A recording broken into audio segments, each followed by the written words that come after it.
I'm going to take a couple of minutes, if you'll indulge me, to just pause and look at that murderer's row that we've had through here supporting our efforts. And I'm telling you, the net effects are real. And I'm going to list a few for you. First of all, the origin of the organization was getting your brains bashed in and watching your members' pension funds be decimated and have people referring to defined benefit plans as dinosaurs. And that was in '08. And I'm here to tell you, our members' brains are now not being bashed in. We are not dinosaurs, and we are making a comeback that is extraordinary. And I'm going to talk to you exactly about what I mean. First of all, the things that we've accomplished. Look, we have our rubber chicken dinner, in this case a fish dinner, which Mike Manning didn't appreciate. He'd rather have red meat. But that's not what this is about.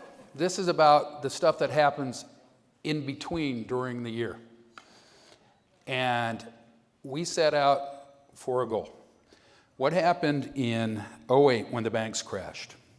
Our pension funds, many of which were green and solid and administered beautifully, that had employer representatives and labor representatives, pension oversight, government oversight, pension consultants, every imaginable safe, amazing investment portfolios distributed across all platforms. The perfect model to create security for working people. The banks crash. Remember TARP? TARP. The recovery, tell me what TARP was. I forget what it was now. But what was it called? Troubled Asset Recovery Program. Okay. Obviously, you're going to come up with $3 trillion to bail out what happened as a result of the banking crash. Of course, you're going to fill those pension funds back up. That's the only logical thing to do.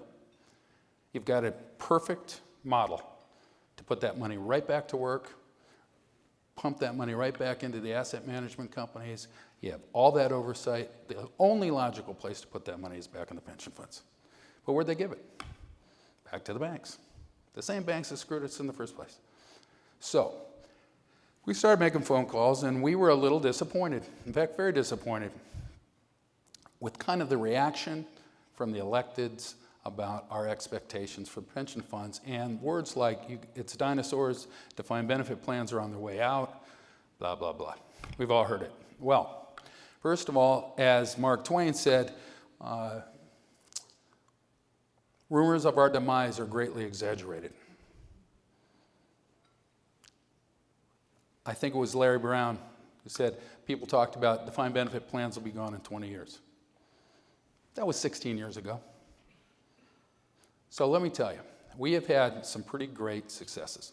First of all, I will tell you, CorePath is the single greatest aggregator of the information that's out there regarding pension defined benefit plans, not only in the United States, not only in North America, but in the world. So corepath.org is an incredible resource. That was made possible by a never-ending research department and IT department that we've put in place to make sure that that resource exists. Next, ARPA. ARPA. When we first had the crash of '08, our first mission of CorePath was to get money into troubled pension plans. We've had a nice 13-year overnight success. It's now happening. It is now happening. That would have never happened without the people in this room. And Jason, I know you were an awesome advocate for us on that.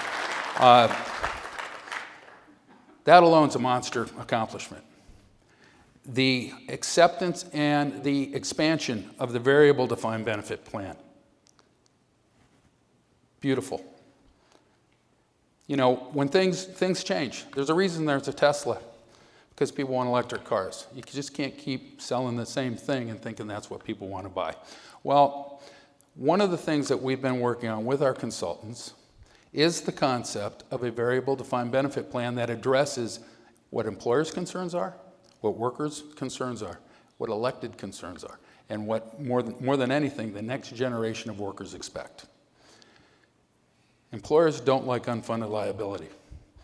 You can have a pension plan without it. Workers like portability. You can have a pension plan that has it.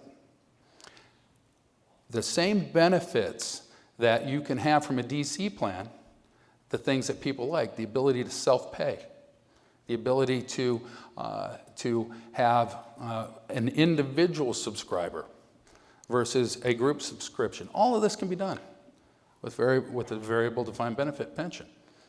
That's the next generation pension.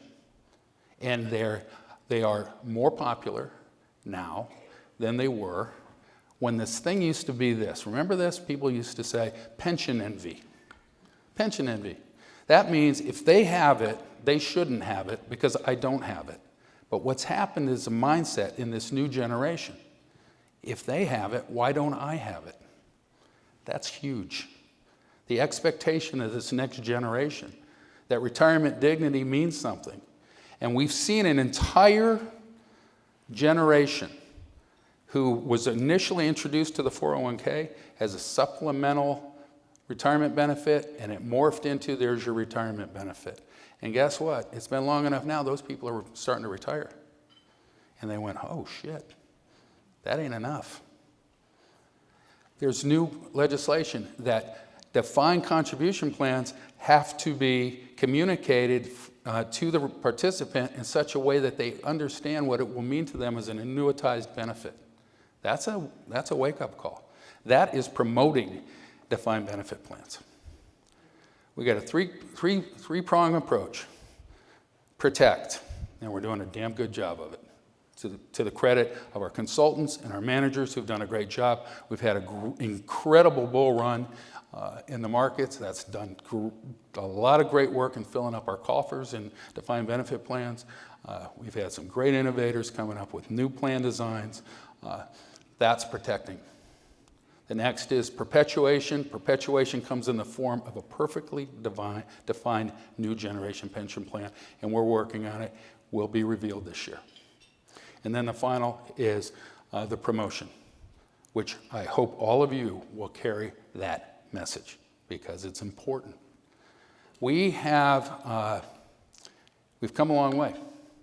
A lot of good things are happening, and it's because of the people in this room. So I just, with the most sincere gratitude I can possibly give you, thank you. Thank you.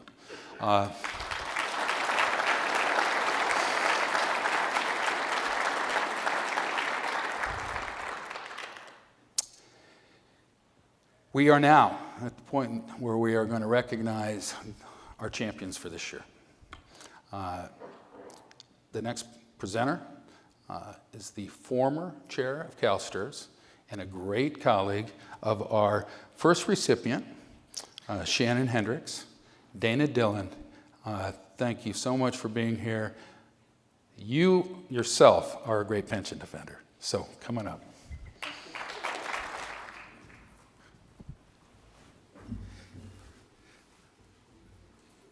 We just saw three things. Three people that taught us great lessons. Gratitude and giving credit to other people, being outwardly focused. Faith and family, grit, courage, and determination. These are the type of folks that will keep our pensions strong. Those are the lessons we can all take with us. Let's leave here with the enthusiasm and the determination to continue the type of legacy work that these people are doing.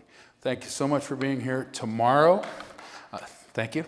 Tomorrow, 9 o'clock, a brain trust of information. It will be an extraordinary day. Super excited about tomorrow. Congratulations to all of the recipients of the Crystal Globes.